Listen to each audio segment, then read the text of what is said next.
सभी श्रोतागणों को मेरा प्यार भरा नमस्कार। स्वागत करता हूँ अपने चैनल पुरानी कथाओं में। आज फिर से हाजिर हूँ आपके समक्ष एक नई मोटिवेशनल स्टोरी लेकर, जिसका शीर्षक है भूखी चिड़िया और बड़ई की कहानी। कहानी को पूरा देखने के लिए वीडियो को अंत तक बने रहिए और चैनल को सब्सक्राइब करें।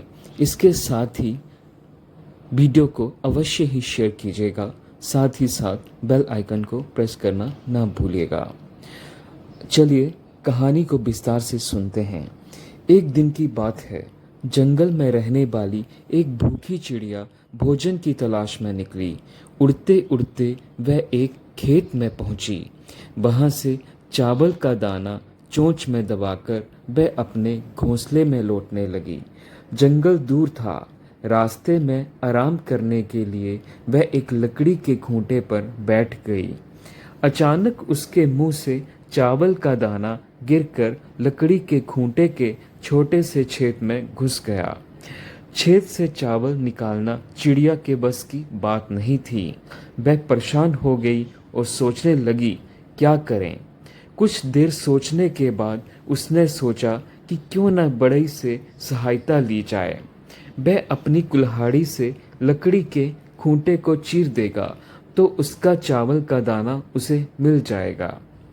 वह उड़कर बड़ई के पास गई और बोली, बड़ई बड़ई खूंटा चीर, खूंटा में हमारा दाल बाग का खाई, का पी का लेके परदेस जाई। बड़ई ने चिड़िया को भगाते हुए कहा, मेरे पास समय नहीं है चिड़िया, एक चावल के दाने के लिए मैं खूंटा नहीं चीरूंगा, चल भाग यहाँ से। बड़ई के द्वारा सहायता न करने के कारण चिड़िया उदास हो गई और राजा के पास पहुंची। राजा से बड़ई की शिकायत करते हुए वह बोली, ओ राजा, बड़ई के डंडा मार, बड़ई खूंटा ना चीरे, खूंटा मैं हमारा दाल बा क्या खाऊं, क्या पीऊं, क्या लेकर परदेस जाऊं। चिड़िया की शिकायत सुनकर राजा बोला, मैं राज्य का राजा हूँ, मेरे पास राजपाट का बहुत काम है, तेरे एक दाने के लिए मैं बड़ई को क्यों मारूं, भाग यहाँ से। राजा द्वारा भगा देने से दुखी चिड़िया सांप के पास पहुंची और बोली, सांप सांप, राजा को डस ले, राजा बड़ई के डंडा ना मारे, बड़ई खूंटा ना चीरे, खूंटा मैं हमारा दाल बा क्या खाऊं, क्या पीऊं, क्या लेकर परदेस जाऊं। सांप ने भी चिड़िया को मना कर दिया और कहा, अभी मेरे सोने का समय है, मुझे परेशान मत कर, भाग यहाँ से। सांप की बात पर चिड़िया चिढ़ गई और लाठी के पास पहुंची। लाठी से वह बोली, लाठी लाठी सांप मार, सांप ना राजा डस, राजा ना बड़ई डंडा मारे, बड़ई ना खूंटा चीरे, खूंटा में हमारा दाल बा क्या खाऊं, क्या पीऊं, क्या लेकर परदेस जाऊं। लाठी ने भी चिड़िया को डांट कर भगा दिया। गुस्सा होकर चिड़िया आग के पास गई और बोली, आग आग लाठी जलाव, लाठी ना सांप मारे, सांप न राजा डस, राजा न बड़ई डंडा मारे, बड़ई न खूंटा चीरे, खूंटा में हमारा दाल बा का खाई, का पी का ले के परदेस जाई। आग ने उसे भागकर कहा, एक छोटे से दाने के लिए मैं लाठी को जलाऊं, मैं ऐसा नहीं करने वाला, चल भाग यहाँ से। चिड़िया बहुत दुखी हो गई। भूख से उसका बुरा हाल होने लगा।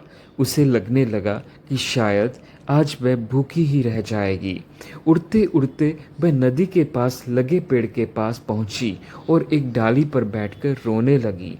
उसे रोता देखकर नदी को उस पर दया आ गई। उसने उससे रोने का कारण पूछा। चिड़िया ने उसे सारी बात बताई और कहा, नदी नदी आग बुझाओ, आग डंडा न जलावे, डंडा सांप न मारे, सांप राजा को न डसे, राजा बड़ई को डंडा न मारे, बड़ई खूंटा न चीरे, खूंटा में हमारा दाल बा का खाई, का पी का लेके परदेस जाई। नदी उसकी सहायता करने तैयार हो गई और आग को बुझाने के लिए बढ़ने लगी। चिड़िया के साथ नदी को पास आता देख आग भयभीत हो गई और चिड़िया से कहने लगी, चिड़िया रानी, मैं अभी लाठी को जलाने जाता हूँ, तुम नदी से कहो कि मुझे ना बुझाए। नदी वापस लौट गई आग चिड़िया के साथ लाठी को जलाने आगे बढ़ी। आग को देखकर लाठी डर गया और चिड़िया से बोला, आग को रोको चिड़िया रानी, मैं अभी सांप को मारने जा रहा हूँ। आग वापस लौट गई। लाठी चिड़िया के साथ सांप को मारने आगे बढ़ी। लाठी को अपनी ओर आता देखकर डरकर सांप बोला, चिड़िया रानी रुको, मैं राजा को डसने जाता हूँ। वह चिड़िया के साथ राजा के महल पहुंचा। सांप को देखकर राजा भी डर गया और चिड़िया से बोला, चिड़िया रानी सांप से कहो कि मुझे न डसे, मैं अभी बढ़ई को बुलाकर खूंटा चीरने को कहता हूँ। सांप वापस चला गया।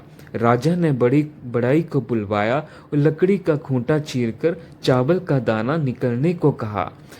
राजा का आदेश मानकर बढ़ई कुल्हाड़ी लेकर लकड़ी के खूंटे के पास पहुंचा और उसे चीरने के लिए कुल्हाड़ी उठाई। उसे कुल्हाड़ी उठाया देखकर खूंटे ने कहा, बढ़ई भैया मुझे मत चीरो, बस मुझे उल्टा कर दी, चावल का दाना निकल जाएगा। बढ़ई ने लकड़ी के खूंटे को उल्टा कर दिया। चावल का दाना छेद से बाहर निकल गया। चिड़िया दाना चोंच में दबाकर खुशी खुशी अपने घोंसले में लौट गई।